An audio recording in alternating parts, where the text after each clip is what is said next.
नमस्कार दोस्तों, स्वागत है आपका स्टडी फॉर सिविल सर्विसेज में। इस वीडियो में आपको बताऊंगा आयु संबंधी प्रश्न यानी कि एज रिलेटेड जो क्वेश्चन आते हैं किसी भी एग्जाम में, एसएससी में, बैंकिंग में, स्टेट पीसीएस में, यूपीएससी में, तो इसमें सभी के ट्रिक देखेंगे। देखिए, दो तरह के प्रश्न पूछे जाते हैं आयु संबंधी या फिर एज रिलेटेड।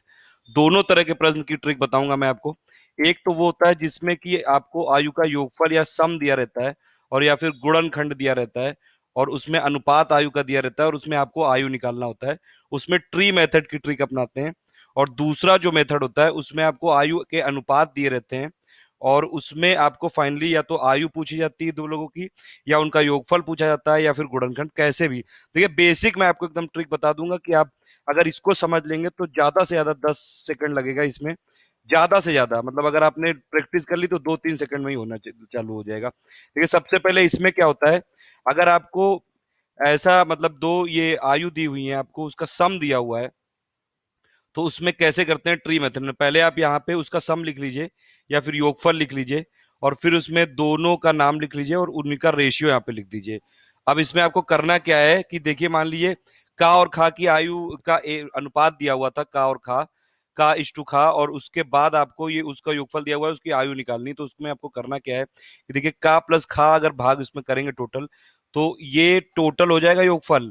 तो एक भाग आप निकाल लीजिए, पहले ये निकल आया और फिर उसमें का की कितनी होगी, यानी कि पहले वाले बंदे की वो का रेशियो में होगी या फिर एक्स रेशियो में होगी, तो उससे उसको मल्टीप्लाई कर दिए। मैं पूरे भी एग्जाम्पल समझाऊंगा बेसिक से लेके कॉम्प्लेक्स तक, किससे आपको समझ में आ जाएगा। वैसे इंग्लिश में देख लीजिए कि अगर एक्स वाई पार्ट, आपने एक्स वाई के दो एज दी हुई है तो एक्स प्लस वाई इनको जोड़ेंगे, इसको इतने पार्ट में है ये टोटल सम। एक पार्ट की वैल्यू निकाल ली, अब आपको एक्स की एज निकालनी है तो इस एक्स से मल्टीप्लाई कर देंगे इसको, तो आ जाएगी एज। तो इससे हो जाएगा ये वाला मेथड। और दूसरे वाले जो है उसमें सिर्फ आपको रेशियो दे रहेंगे, दो दो रेशियो दिए रहेंगे कि पहले अभी ये रेशियो में है, 12 साल पहले, 15 साल पहले इस रेशियो में, तो ये सब चीजें हैं। तो इससे आपको निकालना है। चलिए पहले वाले क्वेश्चन करते हैं। पहले वाले टाइप के जो है, दो टाइप के क्वेश्चन आते हैं हर एग्जाम में। मान लीजिए गीता और मीता की आयु का अनुपात 5:3 है, ठीक है। अब दोनों की वर्तमान आयु का योग कितना है, ये 40 साल दिया हुआ है। अब इसमें आपको वर्तमान आयु बतानी है, चाहे आप गीता की बता लो, चाहे मीता की बता लो, चाहे दोनों का योगफल बता लो, चाहे गुणनखंड, कुछ भी बता लो, बेसिक समझिए। टोटल सम कितना दिया हुआ है, योग 40, 40 आपने लिख लिया। गीता का आपने लिखा, यहाँ पे गीता लिख लिया, यहाँ पे मीता लिख लिया। दोनों का रेशियो कितना लिखा हुआ है, 5:3 है अनुपात, तो यहाँ 5 लिख लिया, यहाँ पे 3 लिख लिया, ठीक है। अब देखिए, 5+3 भाग की वैल्यू कितनी होगी, 5+3 भाग की वैल्यू होगी 40, तो एक भाग की कितनी वैल्यू हो गई, एक भाग की वैल्यू हो गई 40/8, यानी कि एक भाग की वैल्यू हो गई 5। अब एक भाग की वैल्यू हो गई 5 और गीता की जो आयु है वो 5 भाग है और मीता की आयु कितनी, 3 भाग है। तो गीता की आयु निकालनी तो 5 भाग है इंटू 5 यानी कि 25 हो गई। मीता की आयु निकालनी 3 भाग है, 3 इंटू 5 हो गया कितना, 15। अब चाहे इसका सम निकाल लीजिए, सम कितना हो जाएगा, 15+25 40 हो जाएगा। इसका आप गुणनखंड निकाल दिए, 15 इंटू 25, कैसे भी आप इसको कर सकते हैं। दूसरा क्वेश्चन, रामू और श्यामू की आयु का अनुपात 8:5 है और दोनों की वर्तमान आयु का योग कितना है, 26। फिर वही करना है, योग लिखा आपने 26, दोनों को रामू लिख लिया यहाँ पे और यहाँ पे श्यामू लिख लिया। अनुपात कितना है, 8:5। अब 8+5 जो भाग है इसका, वो कितना हो जाएगा, 26 हो जाएगा। तो एक भाग की वैल्यू कितनी हो गई, एक भाग हो गया 26/8+5 यानी कि 13। एक भाग की वैल्यू 2 हो गई, अब 2 हो गई। रामू के जो पास कितने भाग हैं, रामू की जो एज होगी 8 भाग होगी, तो रामू की एज निकालनी है आपको, 8 इंटू 2 कर दो, 16 आ गई। श्यामू की एज निकालनी है आपको, तो आप 5 इंटू 2 कर दो, 10 आ गई। अब चाहे इसका योग निकाल लो, चाहे गुणनखंड निकाल लो, जो भी निकालना हो, बस बेसिक यही याद रखो। चाहे देखिए, अब थोड़ा कॉम्प्लेक्स क्वेश्चन देखते हैं, चाहे जितना भी क्वेश्चन घुमा दें। देखिए, रेखा और जया की आयु का अनुपात 3:5 है, बेसिक समझिएगा बस। और रेखा की आयु जो जया की आयु से 8 वर्ष कम है, तो बताइए जया की आयु 5 वर्ष बाद कितनी होगी। आप देखिए, यहाँ पे सम नहीं लिखा, सम नहीं दिया हुआ है, दोनों का योग। उसको मान लीजिए एक्स था, तो मान लीजिए अगर आपने एक्स माना तो यहाँ पे रेखा लिख लीजिए, यहाँ पे जया लिख लीजिए। अनुपात दिया हुआ है 3:5। अब 3+5 भाग की वैल्यू कितनी हो जाएगी, क्योंकि हमने एक्स मानी टोटल एज, इसमें जो सम है इसका एक्स हो जाएगी, तो एक भाग की वैल्यू कितनी हो जाएगी, x/8। अब एक भाग की वैल्यू इतनी हो गई, तो यानी रेखा की एज कितनी होगी, 3 भाग है तो 3x/8।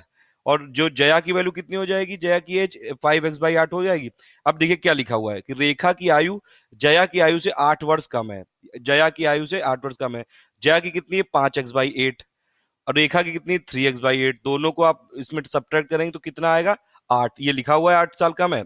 अब इसकी वैल्यू निकाल लिए तो 2x/8 इज इक्वल टू कितना हो गया 8 हो गया, तो x इज इक्वल टू कितना हो गया 32 हो गया। 32 यानी कि टोटल है इसकी, ये टोटल दोनों की एज है, योग है। अब जया की आयु आपको 4 वर्ष बाद निकालनी है, तो जया की आप अभी निकालेंगे कितनी आएगी 5x/8 है, तो यानी कि 5 इंटू 40/8 हो, 5 इंटू 32/8 हो जाएगी। कितना आया 20 आया ये। और आपसे क्या पूछा 4 वर्ष बाद पूछी, तो 4 वर्ष बाद कितनी हो जाएगी 20 + 4 यानी कि 24। सिंपल है एकदम, चाहे जैसे भी क्वेश्चन आप घुमा दें। देखिए फिर नेक्स्ट क्वेश्चन, छोटू और भोलू की आयु का अनुपात 3:2 है, दोनों की आयु का गुणनफल इतना है। फिर वही एक्स मान लीजिए टोटल है, ये छोटू है, ये है भोलू, तो कितना दिया हुआ रेशियो 3:2, यानी कि 3 + 2 भाग की वैल्यू कितनी हो गई एक्स हो गई, एक भाग की वैल्यू कितनी हो गई x/5 हो गई। तो इसकी छोटू की आयु कितनी हो गई 3x/5, भोलू की आयु कितनी होगी 2x/5। ठीक है, अब दोनों का गुणनफल दिया हुआ है, यानी कि 3x/5 इंटू 2x/5 की वैल्यू कितनी दी हुई है 54 दी है। इससे आप x की वैल्यू निकाल लेंगे, x की वैल्यू कितनी आएगी 3 × 5 यानी कि 15 आ जाएगी, तो टोटल जो सम है वो 15 आ गया। अब इससे पूछ रहा है आपको छोटू की आयु 4 वर्ष बाद क्या होगी, तो छोटू की आयु अभी क्या है 3x/5 है, तो 3/5 इंटू 15 करेंगे कितना आ गया, तो अभी कितनी है छोटू की आयु, अभी छोटू की आयु 9 साल है। 4 वर्ष बाद कितनी होगी 9 + 4 कर दिए 13। कोई भी क्वेश्चन पूछ लें, फिर छोटू की पूछ लें, भोलू की पूछ लें, दोनों का सम पूछ लें, कुछ भी पूछ सकते हैं, सब इससे निकाल सकते हैं। एक क्वेश्चन और कर दिए लास्ट, इसमें देखिए पूरा एकदम कॉम्प्लेक्स है ये। दीपक की आयु तथा सोहन की आयु का अनुपात 4:3 है। ठीक है, 6 वर्ष बाद दीपक की आयु 26 साल है और प्रदीप की आयु अभी इस समय पूछ रहा है। अब मान लीजिए देखिए वही सम इसमें करना है, एक्स आपने टोटल माना, ये है दीपक और ये है सोहन। ठीक है, दोनों की आयु का अनुपात कितना 4:3 है, तो 4 + 3 भाग कितना हुआ 4 + 3 भाग की वैल्यू हो गई एक्स, एक भाग की वैल्यू कितनी हो गई, एक भाग की वैल्यू हो गई x/7। तो दीपक की आयु इस समय कितनी है 4 भाग है, तो 4x/7 हो गई। ये सोहन की आयु कितनी 3 भाग है, तो 3x/7 हो गई।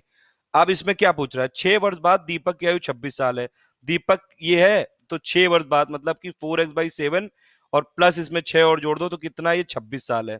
इससे आप निकाल लेंगे 4x/7 की वैल्यू कितनी आ गई 20 आ गई, तो एक्स कितना आ गया इसमें 35 आ गया, तो एक्स की वैल्यू निकल आई। अब प्रदीप की आयु आपसे पूछ रहा है इस समय की, तो प्रदीप की क्या है, ये सॉरी प्रदीप नहीं यहाँ पे दीपक है, तो दीपक की ये सोहन की आयु पूछ रहा है आपसे, तो सोहन की आयु आपको निकालनी है, तो सोहन की आप कैसे निकालेंगे, सोहन के लिए आप 3 × 35/7 कर देंगे, तो यानी कितना हो जाएगा 15 हो गया आंसर इसका, हो गया। कैसा भी क्वेश्चन आपको दे दे बस सिंपल ट्रिक याद रखनी है। तो पहले टाइप के हो गए, अब दूसरे टाइप के लिए देखिए आयु अनुपात इसमें दिया रहता है, उसमें आयु पूछने रहता है। अब देखिए इसमें क्या है, इसमें इसमें देखिए इसमें बस एक चीज आपको याद रखनी है कि दोनों का डिफरेंस बराबर याद रखना है। ठीक है, देखिए सीता और गीता की आयु 16 साल पहले, देखिए पहले आपको पास्ट वाला लिखना है यहाँ पे और फिर प्रेजेंट वाला लिखना है। तो 16 साल पहले 3:4 थी, वर्तमान में कितनी 7:8, तो पहले कितनी थी 3:4, वर्तमान में कितनी है 7:8। अब दोनों का डिफरेंस कितना है 7 और ये 4 में करेंगे तो ये 4 आया, यहां से करेंगे तो 4 रेशियो आया, दोनों बराबर है रेशियो। देखिए ये जो दोनों डिफरेंस है, जब ये दोनों बराबर होंगे तभी ये ट्रिक काम करेगी। अब इसमें क्या कह रहा है 16 साल लग गए, मतलब ये पास्ट से यहां तक आने में 16 साल लग गए, तो 4 रेशियो की वैल्यू कितनी हो गई 16 हो गई, एक रेशियो की वैल्यू कितनी हो गई 4 हो गई। अब आपसे पूछ रहा है दोनों की आयु बताओ, तो दोनों की आयु कितनी है इस समय 7 है इनकी, तो 7 × 7 रेशियो है, तो 7 × 4 कर देंगे, 28 हो गई, इनकी 8 रेशियो है, तो 32 हो गई, 8 × 4 करेंगे। ऐसे कुछ भी पूछा जा सकता है। आपको याद क्या रखना है कि दोनों के रेशियो लिखिए, पहले पास्ट वाला लिखिए, फिर प्रेजेंट वाला लिखिए, फिर उससे वहां तक मूव करिए और देखिए दोनों में जो डिफरेंस है ये कॉमन होना चाहिए, नहीं है तो फिर उसको कॉमन करके एलसीएम लेके बनाइए और जितने रेशियो है उसको उतने नंबर जितने ईयर लगे उसके हिसाब से करके और जो फाइनल वैल्यू उस हिसाब से आप देख लीजिए, पूरा आंसर आ जाएगा। देखिए एक दूसरा क्वेश्चन देखते हैं और ये सबसे इंपॉर्टेंट है, डिफरेंस आपको बराबर रखने के लिए एलसीएम भी लेना पड़ सकता है। देखिए कैसे, मोहन की आयु सोहन की 3 गुनी है, तो ये आपने मोहन लिखा और ये सोहन लिखा, 3 गुनी है तो 3:1 हुआ, ये कब है प्रेजेंट में है। लेकिन 10 साल पहले कितनी थी, 10 साल पहले मोहन सोहन से 8 गुनी आयु का था, तो यहाँ पे मोहन सोहन लिखा, अपने पास्ट पहले लिखना है, तब कितना था 8 गुना था, यानी कि 8:1 हुआ। ठीक है, अब ये पास्ट है और ये प्रेजेंट है, अब इन दोनों में देखिए डिफरेंस कितना है, यहाँ पे आ रहा है 5, यहाँ पे आ रहा है 0, लेकिन आपको दोनों का डिफरेंस सेम चाहिए तभी ये ट्रिक अपनाई जा सकती है।